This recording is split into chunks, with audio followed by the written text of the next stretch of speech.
Rusake umatku itu di tangan pemuda-pemuda tolol, pemuda goblok tapi berdarah biru. Sopo kuwi? Gus-gus kuwi lho. Bismillahirrahmanirrahim. Assalamualaikum warahmatullahi wabarakatuh. Alhamdulillah, Allahumma sholli ala nabiyyina Muhammad wa ala alihi wa sahbihi ajmain.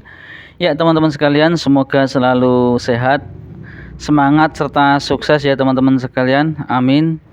Kali ini kita ketengahkan teman-teman sekalian ada nasihat ataupun pernyataan yang sangat menarik yang disampaikan oleh seorang Gus yang mengatakan bahwa perusak umat ini adalah para pemuda-pemuda yang merupakan putra-putra dari darah biru, yakni para gus-gus. Ya, fenomena ini sangat nyata teman-teman sekalian. Kita saksikan di tengah-tengah kita banyak di antara gus-gus ini yang ternyata mengajak kepada para fan-nya atau para jamaah yang menyukainya itu ternyata malah merusak sesungguhnya. Ya, merusak umat Islam dengan berbagai macam acara-acara yang seolah-olah judulnya bagus namun ternyata berisi subhat ataupun berisi yang merusak umat Islam itu sendiri. Baik teman-teman sekalian, kita simak terlebih dahulu pernyataan Gus tadi supaya lebih lengkap lagi. Jadi anake wong hebat itu ya bahaya tenan. Bahaya tenan. Makanya bapak kula niku teng pundi-pundi pun dawuh, bendina selalu mengingatkan kita, halaku ummati bi aidi uhailimatin sufaha min Quraisy. Rusake umatku itu di tangan pemuda-pemuda tolol, pemuda goblok tapi berdarah biru. Sopo kuwi? Gus-gus kuwi lho. Ini dari bapak kula. Dari bapak kula saestu nih. Sing ngrusak agama sesuk iku ya gus-gus kuwi. Aku langsung iki aku tersangkane. Tersangkane aku ya. Tapi nggih, kowe nggih tenang mawon ya tadi Gus Wahim nggih tenang mawon. Aku ya mata tenang ngono lho. Aja nggih lho saestu. Mboten nate bapak niku kok murati ming Quraisy saking bani Quraisy enggak tahu. Pancen ngono kuwi pancen muratine.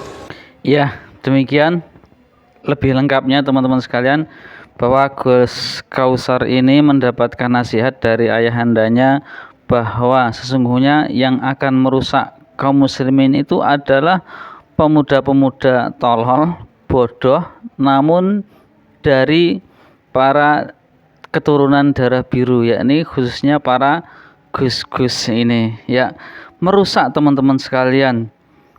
Di antaranya kita saksikan teman-teman sekalian dengan berbagai macam judulnya bagus, pengajian ataupun tabligh akbar, namun ataupun juga sholawatan, namun isinya jauh dari apa yang sesuai dengan syariat.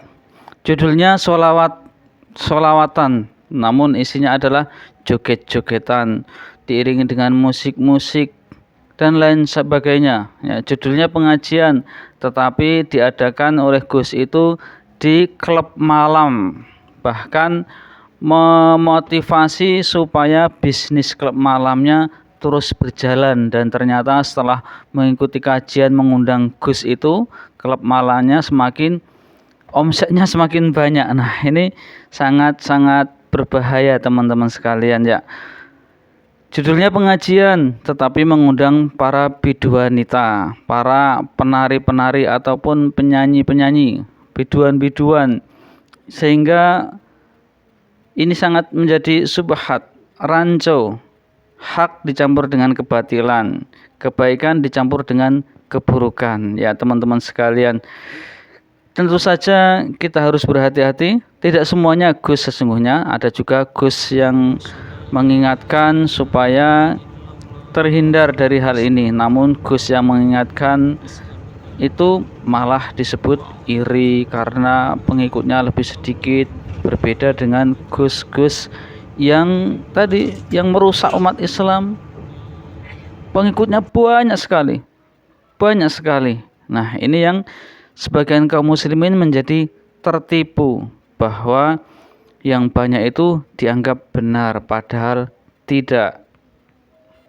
Nah, ini teman-teman sekalian di antara contoh-contoh kegiatan-kegiatan oleh promotornya para gus-gus, sholawatan namun berisi jogetan-jogetan. Nauzubillah min zalik. Nah, ini menjadi sesuatu musibah baik bagi kaum muslimin teman-teman sekalian.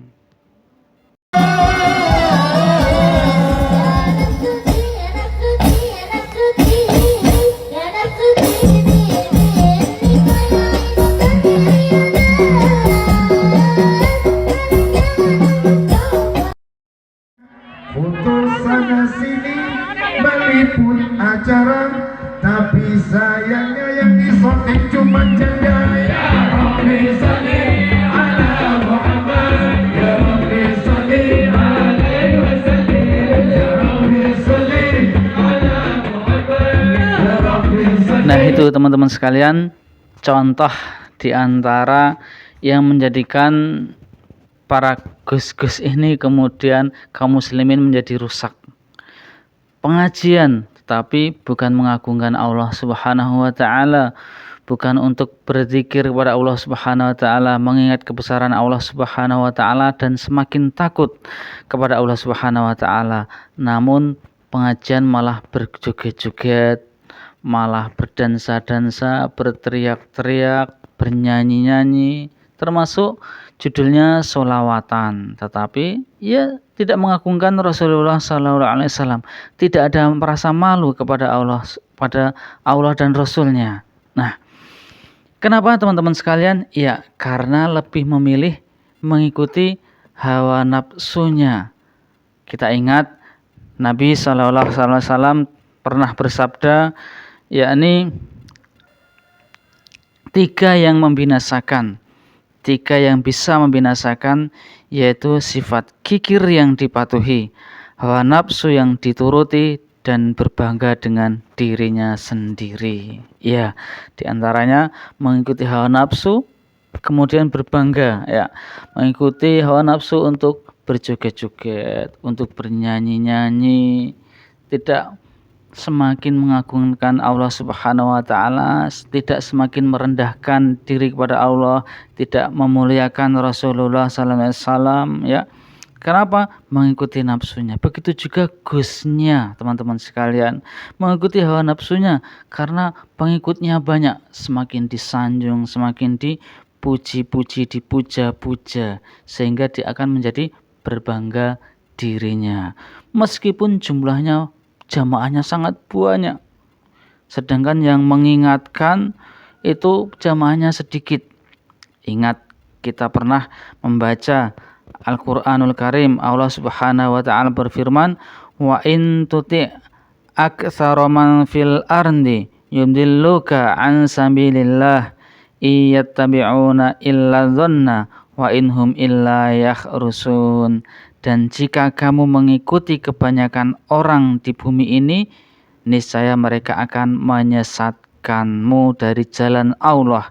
Yang mereka ikuti hanya persangkaan belaka, dan mereka hanyalah membuat kebohongan. Ya, jadi dengan banyaknya orang, banyaknya jamaah itu bukan standar kebenaran. Justru Allah Subhanahu wa taala mengingatkan kebanyakan orang itu akan menyesatkanmu dari jalan Allah Subhanahu wa taala. Ya. Semoga bermanfaat, semoga kita bisa waspada, tidak terkecoh dengan orang-orang ataupun putra-putra yang disebut turunan darah biru, dan tidak terkecoh dengan banyaknya orang. Wassalamualaikum warahmatullahi wabarakatuh. Assalamualaikum warahmatullahi wabarakatuh.